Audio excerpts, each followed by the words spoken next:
अध्यक्ष डॉक्टर बबनराव तायवाडे आपल्यासोबत आहेत। डॉक्टर साहेब, समाधान आहे, जरांगे समाधानी होऊन गेले, राष्ट्रीय ओबीसी महासंघ किंवा ओबीसी संघटन समाधानी आहात का?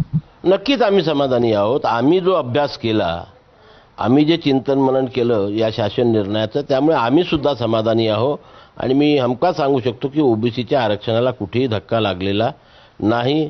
सरसकट कुणब्यांची प्रमाणपत्र सुद्धा निर्गमित करण्याचा हा शासन निर्णय नाही।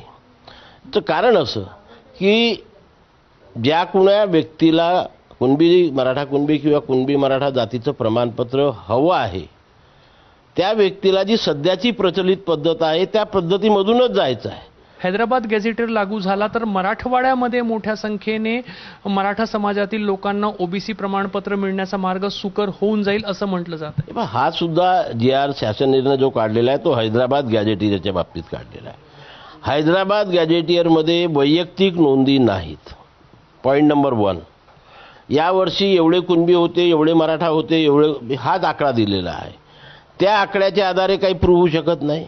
आणि मग जर एखादी व्यक्ती क्लेम करत असेल, बा मी हैदराबाद गॅझेटियरनुसार इथे आलो आणि माझ्या याच्यावर मराठा जात आहे आणि मला कुणबी प्रमाणपत्र पाहिजे आहे, तो असा जेव्हा अर्ज करेल तर त्याला या प्रोसिजरमधून जायचं आहे ना। असा समज निर्माण होत आहे त्याच्यामधून की 58 लाख लोकांचा ओबीसी मध्ये आगमन होणार आहे। बाई, याच्यावरती मी वारंवार बोललेलो आहो की हा जो 58 लाखाचा आकडा फुगवून दोन्ही समाजाची दिशाभूल, मराठा समाजाची दिशाभूल आणि ओबीसी समाजाची दिशाभूल करण्याचा सातत्याने प्रयत्न होत आहे। वास्तविकता कोणीच समजून घेत नाही की मी मागे सुद्धा बोललो, आता सुद्धा माझ्याकडे कागद आहे, तिसरा अहवाल शिंदे समितीचा सादर झाल्यानंतरचा, की 1950च्या पूर्वीपासून आतापर्यंत या महाराष्ट्रात असलेल्या कुणबी नोंदणीचा तो आकडा आहे। आता त्या आंदोलनांचा आणि तुमच्या साखळी उपोषणाचा काय शेवट होणार? नाही, बघा, आमच्या 14 मागण्या आहे। आम्ही सरकारकडे आधीच निवेदन दिलेलं आहे।